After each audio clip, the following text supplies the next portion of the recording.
Good evening. This is Peter Helen with Dr. E. Michael Jones on the show Israel. And the reason we call it Israel is Jesus is the fulfillment of what Israel, the people, should have been. And when you're engrafted into Christ, when you believe onto Christ, you become a member of the true Israel. That has always been the teaching of the church until the last 150 years. And America has been teaching through the radios, through the TV, another story on that. That true Israel is the nation that's over in the Middle East. And we need to reassert that true Israel is Christ. And if you're in Christ, you are the Israel of God. In the Old Testament, if we can touch on the theme that we're gonna hit on, it's one of the best verses in Isaiah 57. And it says, "For thus saith the high and lofty one that inhabits eternity, whose name is holy. I dwell in the high and holy place with him also that is of a contrite and humble spirit, to revive the spirit of the humble, and to revive the heart of the contrite ones." And then a verse later it says this, "For the iniquity of his unjust gain was I angry." Part of the themes we're going to touch on is the American Empire based on capitalism, usury, you could call it unjust gain. I think there's some themes here. Blessed are the poor in spirit, the poor are rich in faith, the rich are the ones who oppress. I mean, there's some themes that we're just going to keep in the background. Yeah. I think what you just took a trip, just got back from Iran and Mexico, and I think it's wise for us to talk about your week or so in Iran. Yeah. And Iran obviously is in the news. Some people want to say Iran is our number one enemy. You've heard that? Yeah. And there's probably truth to that. Benjamin Netanyahu certainly wants it to be our enemy because it's his enemy. And he wants us to fight his battles, use us to fight his battles, Israel's battles over in the Middle East.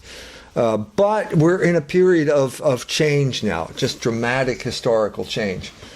The Obama administration has decided that they want an agreement with Iran. After 36 years of constant attempts to overthrow the Islamic Republic of Iran, beginning with the hostage crisis in 1979 following the takeover, the return of the Ayatollah. One way or another supporting the Iraqis in their war, using the Iraqis as our proxy, killed 1 million people. The Iraqis fired poison gas into Iranian cities, no condemnation. And of course, Saddam Hussein earned the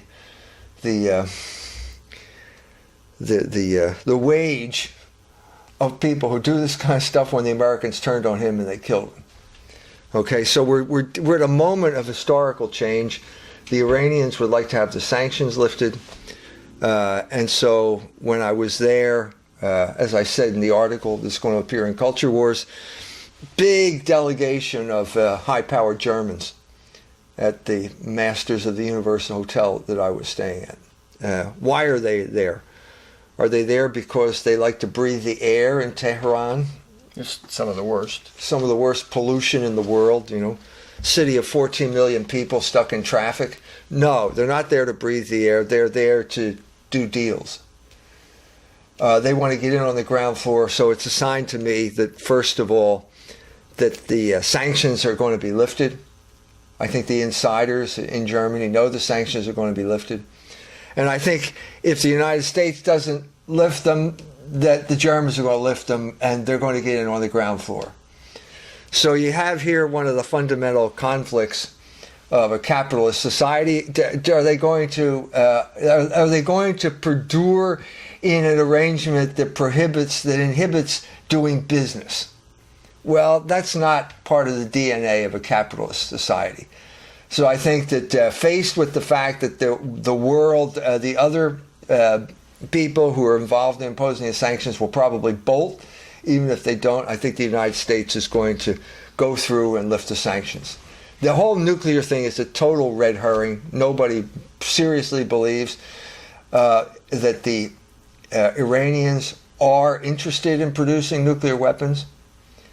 Gareth Porter recently did a book in which he shows pretty clearly that this is purely a creation of Israeli propaganda. It's in the interest of the Israelis to convince the rest of the world that Iran is going to produce nuclear weapons. The CIA doesn't believe it, but the Israelis want everyone else to believe it. And I think what you saw here was basically the dialectic of history. Every alliance becomes a civil war. And so what happened in March of this year is Benjamin Netanyahu, who shows up in Washington uninvited, certainly by the Obama administration, testifies before Congress. The Democrats are outraged at this insult to the ruling party, to the president. Vice President Biden boycotts the speech. 50 Democrats boycott the speech, and in the end, what happened is you have a new configuration now. Support for Israel is a partisan issue. So the Jews once again overreached, and now they got something that they didn't intend. This is what Hegel would call the cunning of reason. How God moves through history by using the evil intentions of the protagonist. Could this be because I was reading that President Obama was still raised up by the Jews and trained by the Jews, but under a different rabbi? Couldn't this be that he's... Yeah, what we see here is the split of the Jewish lobby. Yeah. We now have two Jewish lobbies, which is not in their interest. Now you can play one off against the other. And so the Republicans are promoting J Street, are using J Street as a cover to advance their agenda. Because if you got one Jewish lobby supporting what you're doing, then it diffuses the charge of anti-Semitism. You can't be called an anti-Semite now, which is the favorite weapon the Jews like to wield. Anytime someone criticizes a Jew, he's going to be called an anti-Semite. This is where they bludgeon down criticism. Yeah. How can we historically get an idea? In the medieval times, when nations were Christian, if you denied the divinity of Christ, I mean, you could be killed, right? You could be executed in some way. Right. So the charge would be a heretic because you're not holding to Orthodox Christian faith. Yes. Today, you're being charged. What's the heresy of today? If you criticize the Jews, kind of thing. I mean, what do you? Well, there's a sociological theory that says that the amount of deviance in any society is always constant. So what we're saying is there's always going to be disapproval. The question is, what are you going to disapprove? So that the let's say in the Middle Ages, the vehemence of criticism for heresy is there's still this vehement criticism, but now it's criticism of homophobia. You know what I mean? So it's just the masters of discourse then change the parameters, but you still have this. But the one was an attempt to uphold Orthodox Christianity. Right. What are we trying to uphold today? Capitalism. Okay. I think that's the hidden grammar. Well, you said in when here it comes right down to it. The professor from Yale, Galertner, he said America is the world's fourth religion. Yeah, that's his book. David Galertner, professor at Yale. America is the world's fourth great religion. Well, America is okay. That's a cover for something. I think it's a cover for capitalism ultimately. And I think that there is this messianic strain in American politics that began with the Puritans, who were Judaizers, who felt that they were God's chosen people. The debate, Cotton Mather between his dad, versus Increase Mather, the role, whether the Indians or the 10 lost tribes, if we bring them in, is it going to begin the end times? The Puritans in England were heavily involved in this thing. It was clearly involved in the debate over whether to let the Jews back into England or not. Right, and the debate was really over because they wanted to let them back in primarily to convert them. And if the Jews did convert, that would be the sign of the end of the world. End Christ times. would come back. Right. And we're tempted to the same thing today. People are so friendly to the Jews, which is changing the typical relationship, but in order to convert them. But how wise is that? And if they have no intentions to come close to you to convert, but well, they clearly were manipulating the Puritans.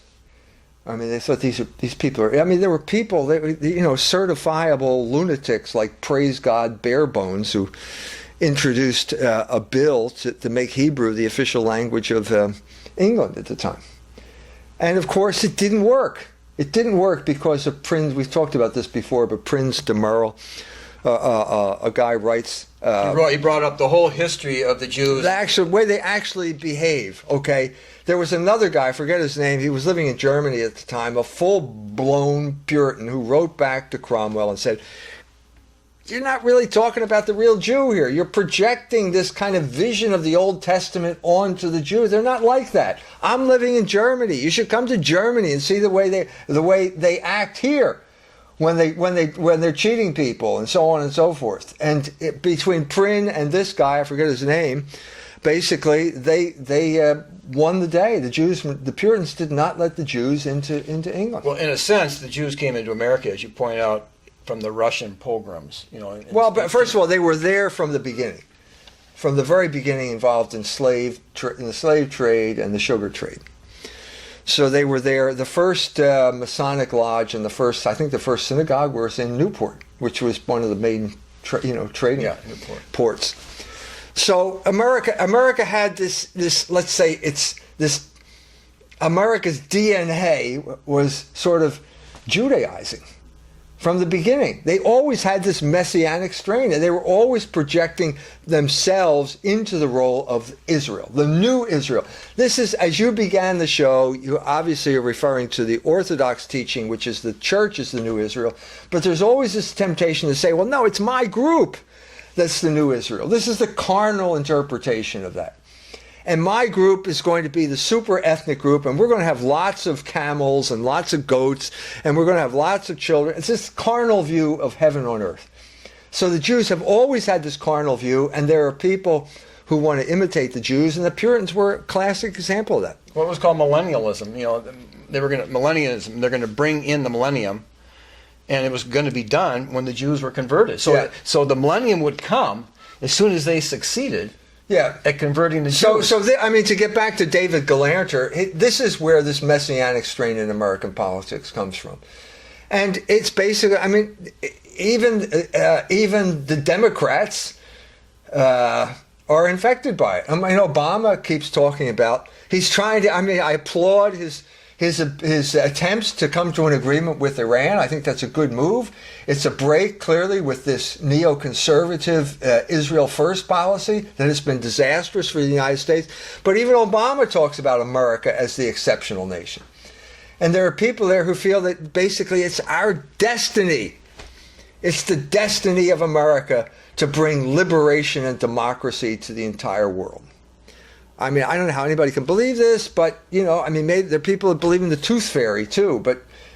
Well, obviously, the word for freedom has to be under question when freedom now is defined by gay right. marriage. So let's contextualize this by talking about what just happened in Indiana, where we don't have a government, where basically the people of the state of Indiana, through their elected representatives, first try to specify that marriage is between a man and woman. That's overturned by the courts. And then they try and come up with a Religious Freedom Restoration Act, which is supposed to say, okay, you can't be forced into being dragooned into supporting a gay marriage. Well, that's overturned.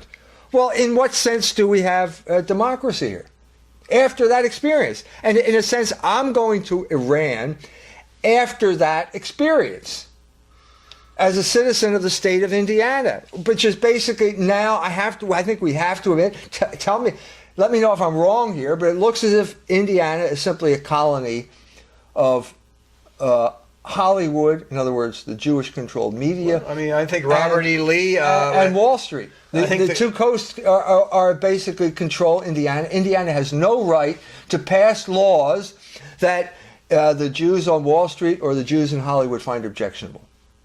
And so they send in their CEOs to rewrite our laws for us. Well, how am I supposed to defend that? Well, Congressman Wolf, retired, 34 years from Virginia, came out, it was on the Christian, saying that Christians should get ready for going to prison because this is how bad it's getting.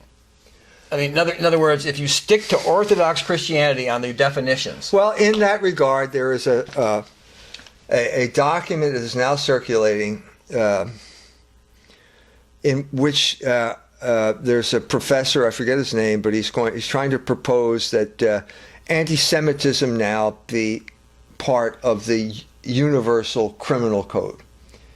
In other words, just as people are against genocide and they're against racism, these are universally condemned. Now, anti-Semitism is going to be part of that same type of universal code, legal code. Stephen Seitzer, who was in Campus Crusade for Christ like I was, he's a year younger than me, and he's a priest in England, and he's probably the leading sophisticated spokesman dealing with Christian Zionism, and criticizing it. He had a link on his Facebook linking to an article about Israel being involved in 9/11. And you know about this. And immediately, I think Facebook banned him, and that his church censored him from... It's the Church of England. Church of England censored him from discussing anything in that direction. That would be considered anti-Semitism, I would imagine. In other words, suggesting that Israel was behind 9/11. Well, let me tell you, I read the law, the model statute, and one of the things that is now considered anti-Semitism and therefore criminal behavior is the claim that the Jews killed Christ. Well, they already killed the apostles. Isn't that enough for that? So we as Christians have to profess everything in the scriptures. We have to accept it as true. So how many times does it say in the scriptures that the Jews killed Christ? St. Peter says it when he comes to Jerusalem. It's interspersed so Paul often. says it in 1 Thessalonians 2. It's said over and over Look again. at Acts, it's over and over again. Over and over again. So that means you've got over 1 billion people right now who are liable for criminal prosecution if they espouse the scriptures that they're supposed to espouse. Well, I mean, is this overreaching? And the second thing, also in this model penal code, is any criticism of the leaders of Israel is now considered anti-Semitism according to this law that's being proposed. But how about if you're a prominent Jewish person? I don't know. Criticizing Is there a self-hating Jew law? I mean, this is the anti-Semitism law. I don't know. See, the point of this is this total overreaching. We're reaching a kind of crisis point where the position is completely untenable now, the Jewish position, because of the behavior of Israel, because of the totally immoral behavior of Israel. It's now become untenable. But instead of just saying, okay, we're going to change our behavior, no, we're going to force the issue and make it a criminal act to criticize Benjamin Netanyahu. Well, you're dealing with 14 million people on the earth are Jewish. And the only distinctive that makes them distinctive, the only common denominator that they really have, because they could be anything, their common denominator is that they did kill Christ and that they do reject Christ. They perdure in the rejection. That is and their the ultimate expression of the rejection was calling for his death. Right, and that is really their only identity. That's their identity. I mean, there isn't any other identity in essence, because they could have anything. It's not biological. It's not theological. It's negative. Right. Because like I've said before, at Notre Dame, I had a professor in a graduate class. It was the standing Hebrew scholar. He came in and he spent the whole hour discussing who was a Jew. And he debunked every typical theory. And he said, a Jew is somebody who calls himself a Jew. So in other words, that brings you close. And then the corollary of this is anti-Semitism is whatever they say it is. Well, right. So you have no defense, But this is I can't imagine how this could be passed. But then again, I can't imagine how those laws have already been passed in Europe. Hate crime laws have already been passed in Europe. They've been trying for years to pass them in the United States. They haven't succeeded so far. They've got stalwart pro-life Republicans like Chris Smith from New Jersey, a shill for hate crime laws. Especially hate crime against Jewish people. Yeah, well, that's what the Well, 14 million is 1/5 of 1%, I think, of the world's population. 2% or 2 or 3% United States. Well, now you know why democracy is such an odious concept here, because they can never win anything democratically.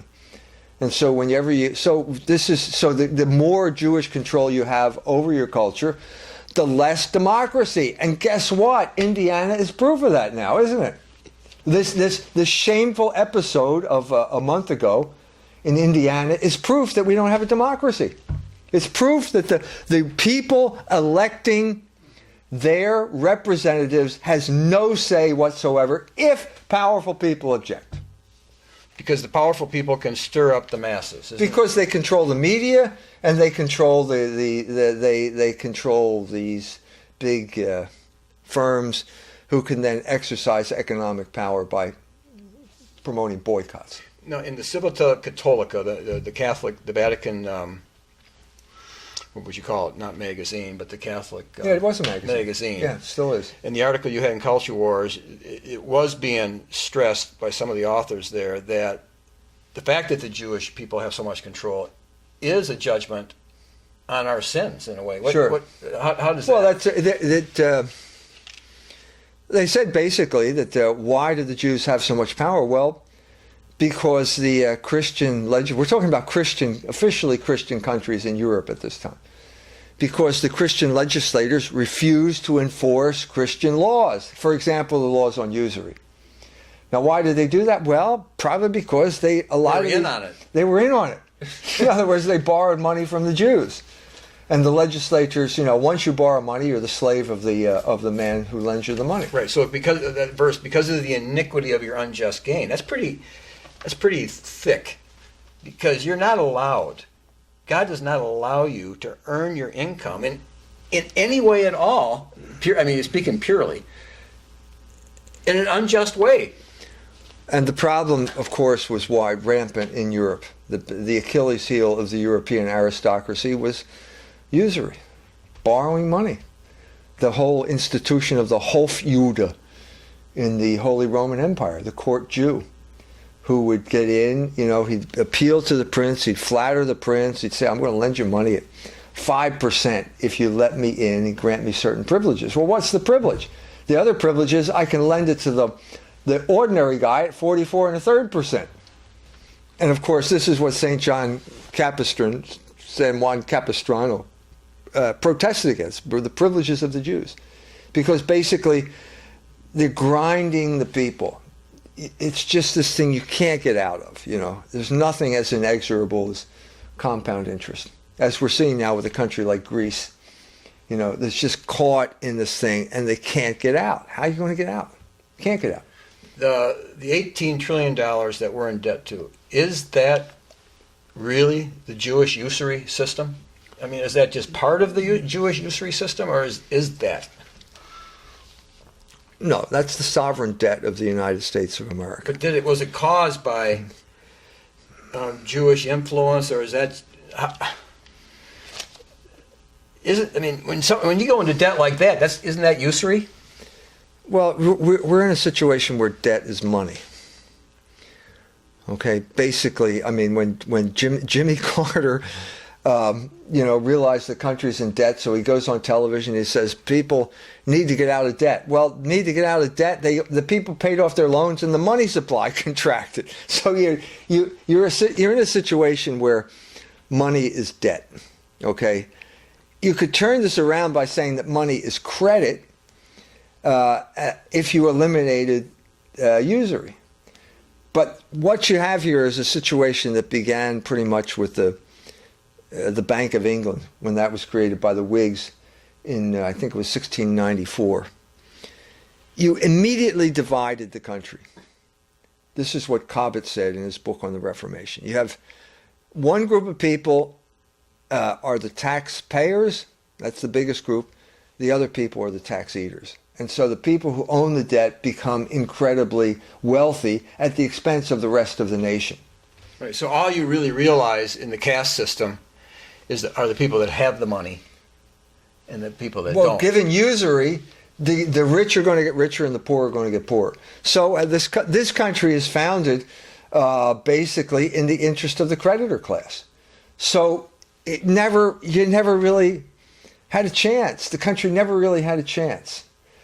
Because the division, which is one of the most fundamental divisions in any society, the division between creditor and debtor was programmed into the country from the beginning, with all of the advantages being To the creditor. to the creditor.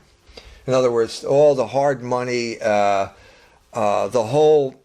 two rebellions that took place right after it because of the swindles involving continental bonds and paper money, it was all to the interest of the creditor class. But they use the credit in the opposite way because I just got my credit score. I had to buy something, and I get my credit score in the mail, and well, sounds like I'm the creditor, right? You got a good credit rating. Well, that's not really what That's to lure you into borrowing money. Right. Well, right. So if you're borrowing, you're not the creditor. No, you're going to be the slave to the creditor. And so over time, it always works up to the position we're in right now, which is basically that there's no demand in the economy. The economy is freezing up because all of the money is going to interest payments. Or let's say more and more money is being taken out of circulation and just being used to service debt. To the point where all these big box stores are closing, because there's no demand. There's no demand because people are up to their eyeballs in debt. They can't borrow anymore, and all their money is going to service the debt.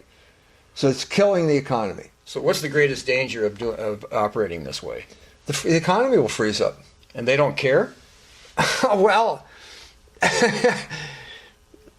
look, you're in a situation where I'm making money hand over fist, and I keep pushing off. I mean, you're always more interested in what you're getting. Right. Am I making money? Am I losing money? And then the second thing is, well, maybe we'll think about the economy in general after that.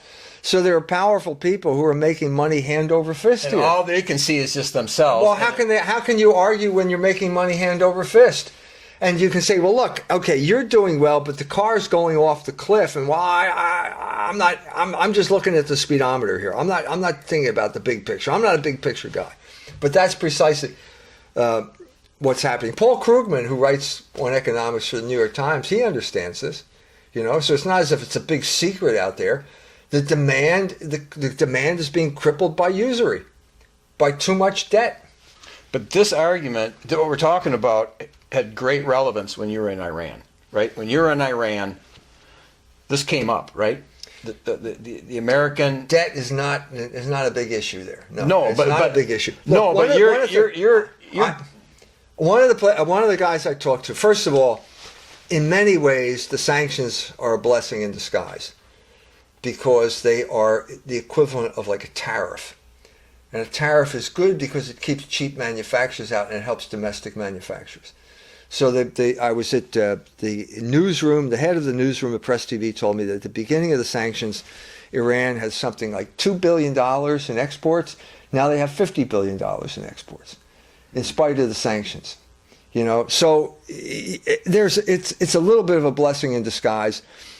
But it does inhibit the ability to do business because America runs this SWIFT system of payments, and they can control your payments or refuse to make life miserable for you because you can't buy or sell. But on the other hand, I mean, what we're seeing is the opposite, where now the greatest nightmare of the Anglo-American Leviathan, the desire for these people to rule the world, is that the Eurasian landmass will come together. And that's precisely what they're causing now. So Iran's right there.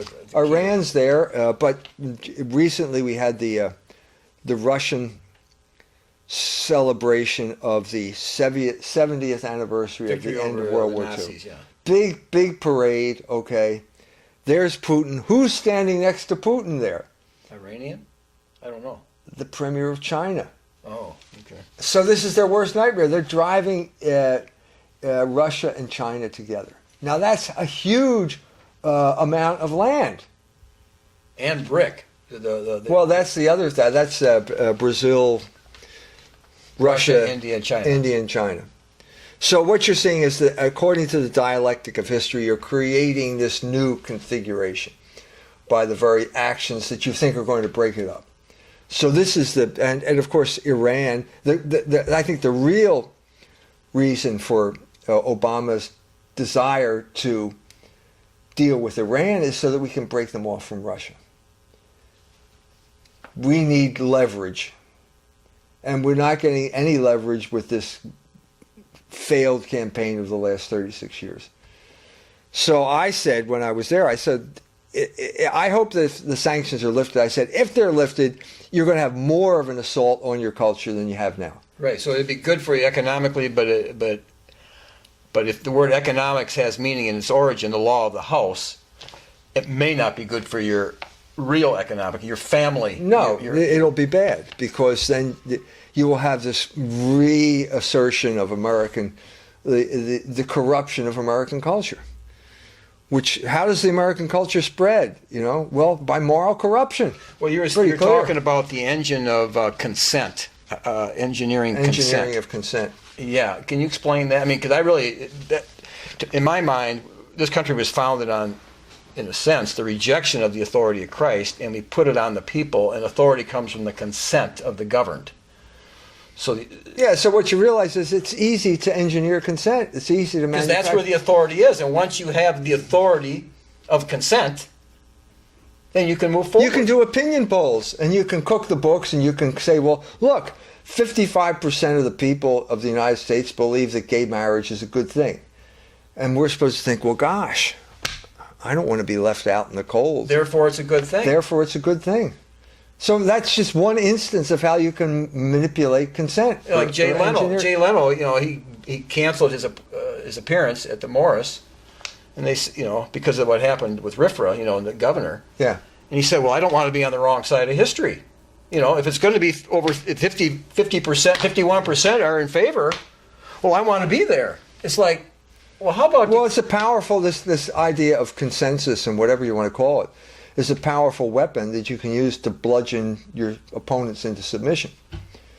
So that's just one advertising, public relations, the whole history of the 20th century is basically a history of more and more sophisticated ways of manipulating consent. And they're doing that in Iran then, kind of.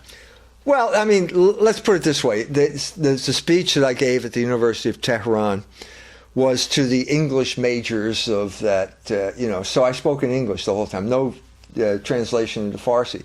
So it was good in that regard, because it's always a pain to have to wait to have everything translated. But what you began to realize was that when you learn the English language, you pick up the English ideology. Oh, beautiful, I know. And so the guy is kind of giving me, after I talk about pornography and the effect of pornography, he's giving me the kind of libertarian line. Well, these people agreed to it. They consented, didn't they?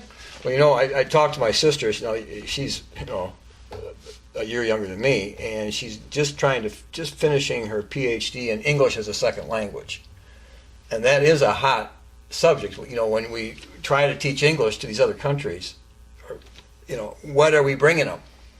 Are we bringing them also the ideology? Yeah, we are, because it's intimately bound up with the language. And I think that there's a natural tendency over here just to, you adopt certain attitudes because you're part of the Anglo-speaking world. You take Darwin seriously. No one else in the world takes Darwin seriously, but if you're an English speaker, you do. Other things, more, it's just part of the language, and that's sort of what I came up with these people. So that's going to spread.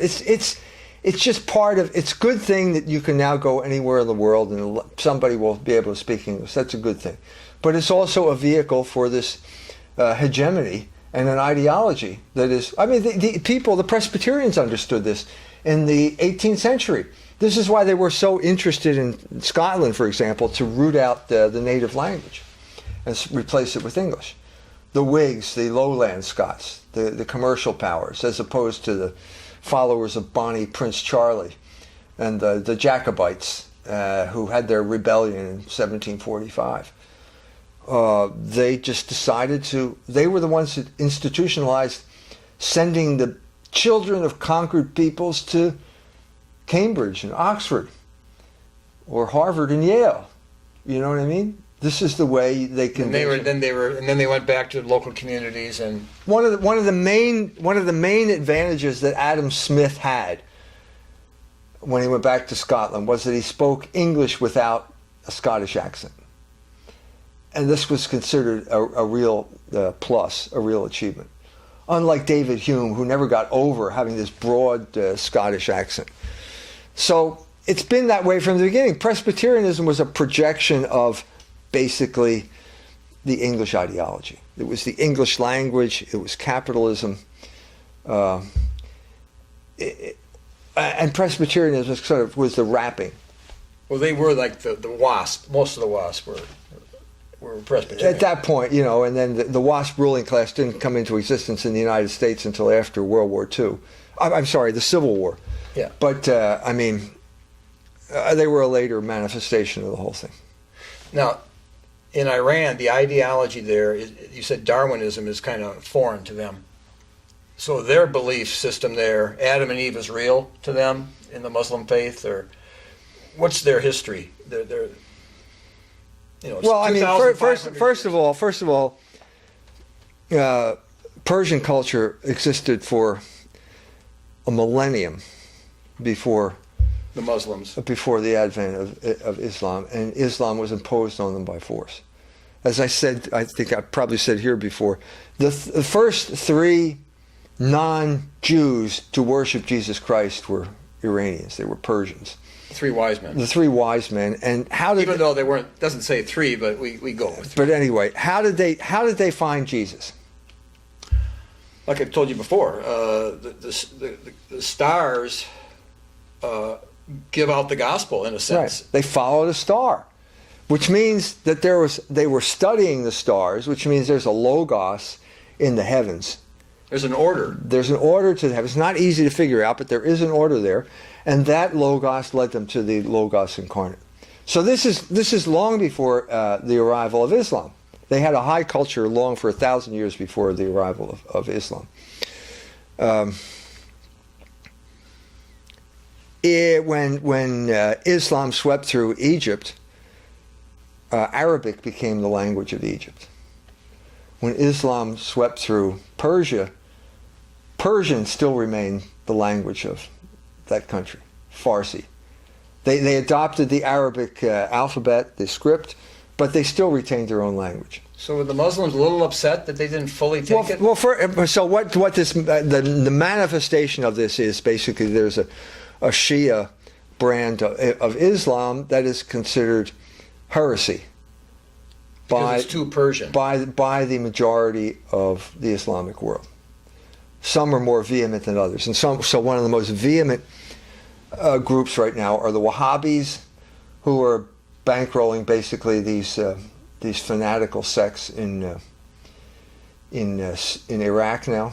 Yeah, ISIS. And people that are chopping off people's heads. I read an article in German on the plane. Flew with Lufthansa. There's an article in Stern about some German journalist who goes to ISIS headquarters. First guy he meets is a German. His name is Christian, but now he's got a new name. This is one of the first journalists that ISIS allowed in. Yeah, so the first guy he meets is a German. Well, what's a German doing there? Well, I think it's because this has become a magnet for nihilists and power worshippers all over the world. Criminals. The people with this criminal inclination can now go and join ISIS and live out their criminal fantasies. That's the extreme of the Sunni Muslims. That's the extreme. That their God is not controlled by reason. Right. So I think you see in these people the culmination of the Asherite strain of Islamic thought, which is basically that God is pure will. And there's no need for logos here. Now, is what we're bringing, if you bring that home to the family, you got, let's say you have a father who's just a tyrant. He just functions on pure authority. That's one extreme. The other extreme would be the father who only can function on consent. So both are dysfunctional. And weren't you hinting at that both systems are dysfunctional? I boil it down to that. But you were taking it from the English Newtonian. Which two systems are you talking about now? The Enlightenment and the... See, the irony is that, at the time of Ibn Rushd, of Avicenna, he can't solve the problem of the Quran says the universe was created. Aristotle says it's eternal. Can't figure that one out. How are we going to solve that? So he says they're both right. At that point, that's the end of Islamic philosophy. And once you... Because they're irreconcilable positions, you have to solve it. You have to solve that problem. But he didn't, and he said, we're going to go with both. Right. At the same... about 2 centuries later, Aquinas did solve the problem in a piece called De Aeternitate Mundi Contra Murmurantes, in which he says, okay, even if the world were eternal, all that means is it's coextensive with time, but even if it's eternal, it had to come into being, right? And if it comes into being, well then, it's created. So that's the solution to that problem. Well, Ibn Rushd couldn't figure that one out. So once philosophy stalls, once that engine runs out of gas, the other group takes control. And that is the group we call the Asherites, who say that God is pure will. And reason is delegated to if you say God has to be reasonable, you're impugning God's power. And that's a sin. Right. So if you have if a wife has a husband that's this type of Muslim, it can be quite hard because she can't reason with him necessarily. No, you can't. So what do? You have people who believe in pure will to power. Well, so what you had in the West is that after 1,000 years of solving that problem, we go back, the dog returns to its vomit, and you come up with a guy like Nietzsche, right, who believes that there's no logos. He hates Socrates. He loves Dionysus, the god of intoxication, the god of unreason. And he says everything's will to power. Well, they're the people that run the universities now. So his excuse was that Christianity is so bad, so corrupt. There's no genuine Christians. So the guy who's the guy at universities now is Michel Foucault, a Frenchman who is a disciple of Nietzsche, also a homosexual, a disciple of Nietzsche. So you have now the West is returning to the Islamic position of 1,000 years ago, but that's only half the story, because in this dialectic you're having another type of break. So the synthesis is coming apart. The Islamic synthesis is coming apart. And the Shia are on one side and the Wahhabis, as the extreme example, Saudi Arabia on the other. And so it's now come down to a civil war, a shooting war. So as we speak, there is a ship heading now toward Yemen from Iran full of humanitarian supplies. I had a chance to be on that ship. 100 degrees in the middle of the Indian Ocean. Turned them down, but that's heading now toward Yemen, because people are starving to death in Yemen because of the war. Is this like there was a humanitarian ship that came to Gaza? I think it was it's very publicized. As a matter of fact, I think the same thing is happening in Gaza right now too. That's what I heard, but I haven't gotten any confirmation of it. So yeah, it was very similar to the ship that went to Gaza. And of course now, what are the Saudis going to do? Are they going to behave like Israelis? This would be really embarrassing. That the Saudis, are they going to sink a ship that's being sent by fellow Muslims? I mean, this is the logic. This is where the logic of history is moving. And the Saudis are in a very weak position. They're in a very weak position. First of all, because there's no army there. There aren't enough people to have an army. They asked Pakistan to send troops. Pakistan refused. They asked Egypt. They bankrolled both of these countries. They both refused. So Saudi Arabia is a place with an air force and no army. And apparently the Yemenis, the Houthi movement in Yemen has a million people in an army. So it's a significant threat to the future existence of Saudi Arabia. So once again, we're at a point of real turmoil, and once again we see the United States completely out of its depth, unable to keep up with the logic of events because of the ridiculous ideology that is at the heart. Because we're slaves to our ideology. Because we have an ideology that does not conform to reality. We don't need it. Remember, we were the people that believe that power is the most important thing. So obviously, the promotion of homosexuality is an ideology, but we don't care because we can crush people like the people in the state of Indiana simply by pure power. The combined power of the Jewish media and the CEOs brought the state of Indiana to its knees. So if we can crush Indiana, why can't we crush every other place? But the trouble is, it's not going to work. The whole thing is spinning out of control. Right now, today's news was that the United States killed one of the leaders of ISIS. Yeah, I saw that. Well, what's the significance of that? They always say stuff like that. Well, I mean, the point is, the United States is responsible for the creation of ISIS. Usually, the usual trajectory is you create these proxy warriors. The proxy warriors become a Frankenstein type of monster. They take on a mind of their own, and then you kill them. But there's usually a time lapse. But now we're killing them at the same time we're supporting them.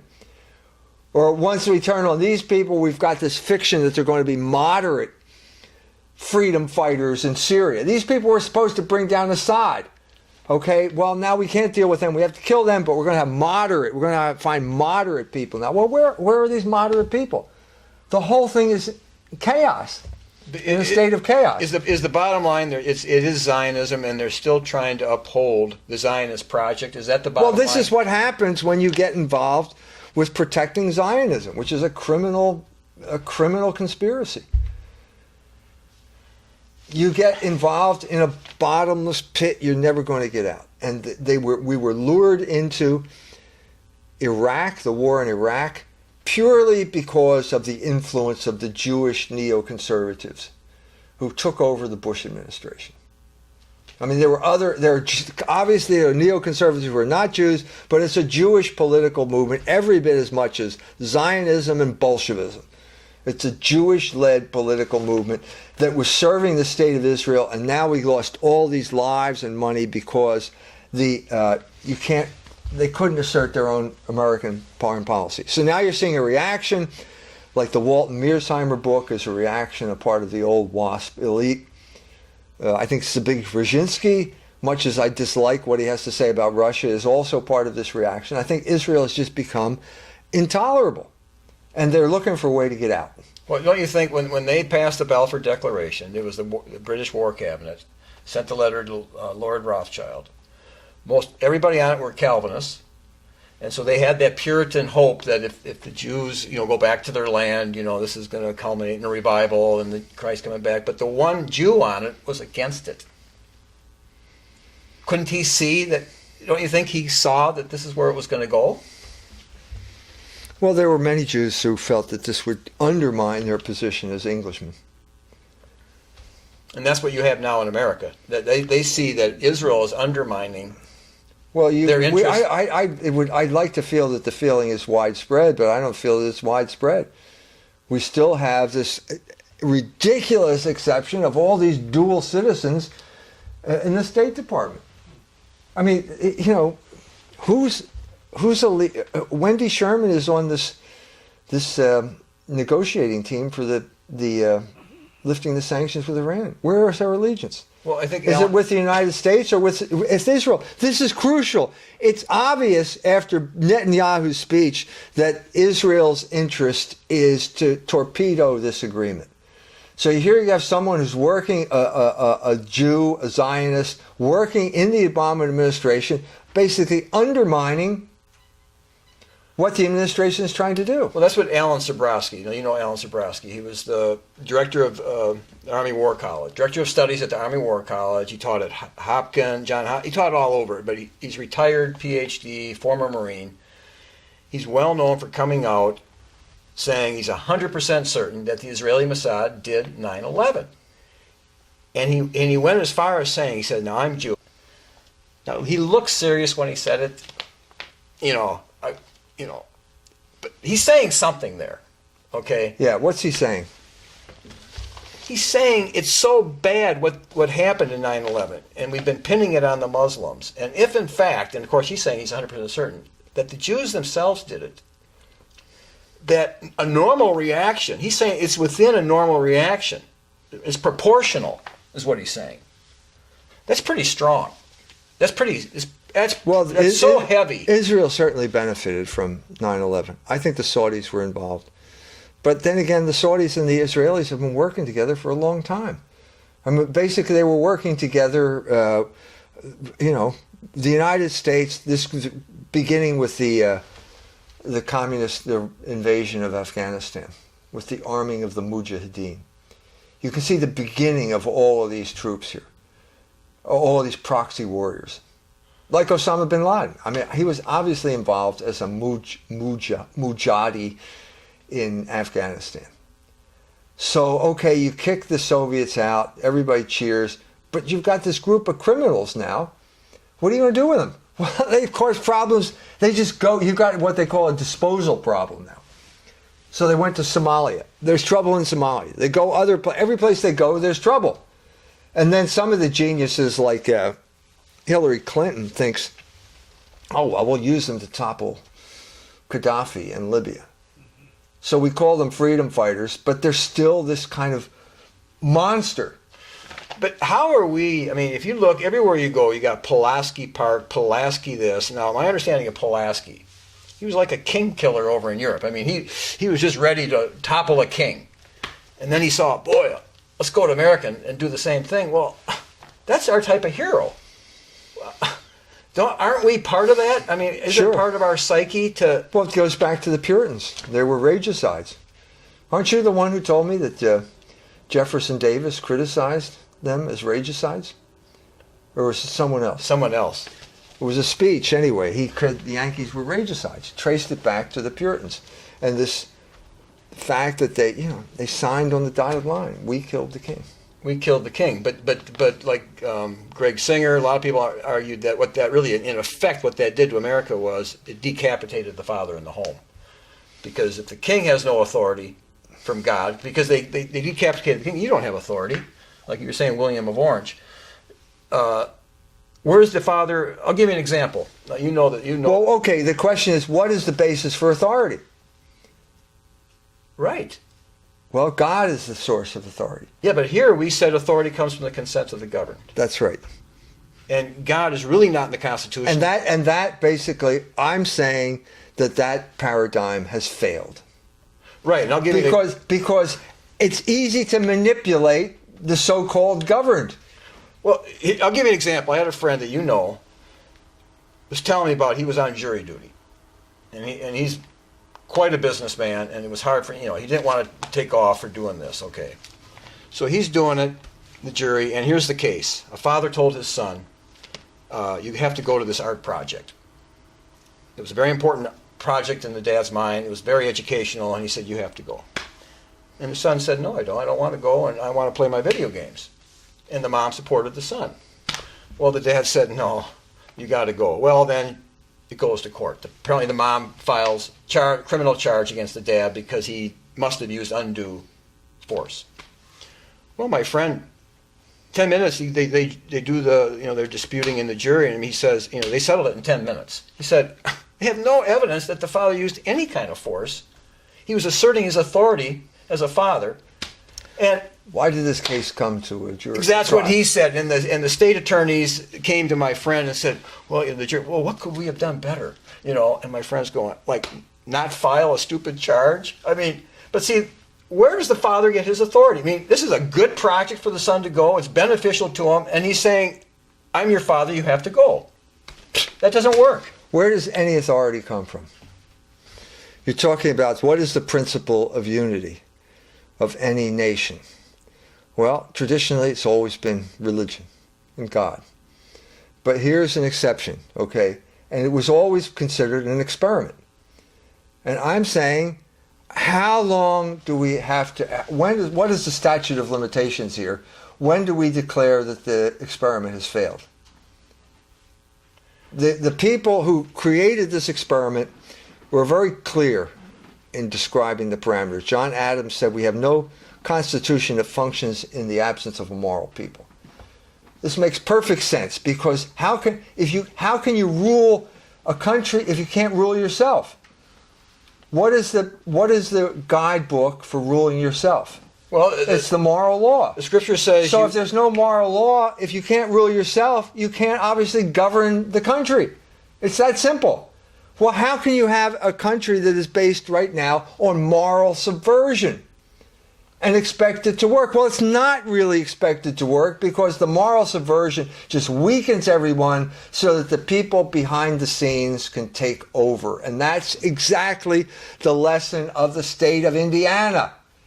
The people have been so weakened and so befuddled that they just let the CEO come in and take over their state. Well, and nobody even objected. I don't think a lot of people in Indiana know, but they were always considered real weak to begin with, because the divorce laws in Indiana in 1850, we were like the Reno. It was the easiest place in the world apparently to get a divorce, and they did it for economic reasons. If we have these very immoral divorce laws, we'll get all these divorces, we'll make a lot of money. And money was the motivation there. And what moved the Indiana legislatures to change their position if it wasn't? It was money. It was threat of boycott. Right. So Indiana has always had a huge weakness. Well, you see the weakness here. You know, in other words, unless you have an institution that can stand up for the moral order, like the church, the established church. But the church has to be strongly moral themselves on an individual basis. The leader, the bishop. Everyone has to be strongly moral on an individual basis. Otherwise, nothing works. But the church is, from a theoretical point of view, they are the definers of the parameters and saying this is moral, this is not immoral. This is the advantage that the Iranians have because they instituted the rule of the guardians. Right. And so I think we only have a minute or 2 minutes left. Now you did take your trip to Mexico, and of course we only touched a little bit of this. Yeah, it's too complicated to talk about now, but maybe for another show. But I mean the point here is clear, that in order to, you have to uphold the moral order, because if you don't, the CEOs will take over and they'll rule. The people, the money men, will end up ruling from behind the scenes. Well, that's precisely what happened. And they understood John Adams, but in a diabolical way. In other words, if we have no constitution that functions in the absence of moral people, well, if we undermine the morals of the people, then we can overthrow the Constitution, and we get to rule independently of the Constitution. Actually, they just had a meeting in Elkhart, a constitutional convention. They wanted me to go. So people are trying, but how can you hold it together if the morals are? I don't see it. I don't see it. But well, the Christians are. We're going to all have to pray, and of course the answer is found in Jesus Christ. The early church were thrown to the lions, as we know. And we don't know what's in the future for us, but we have to hold firm.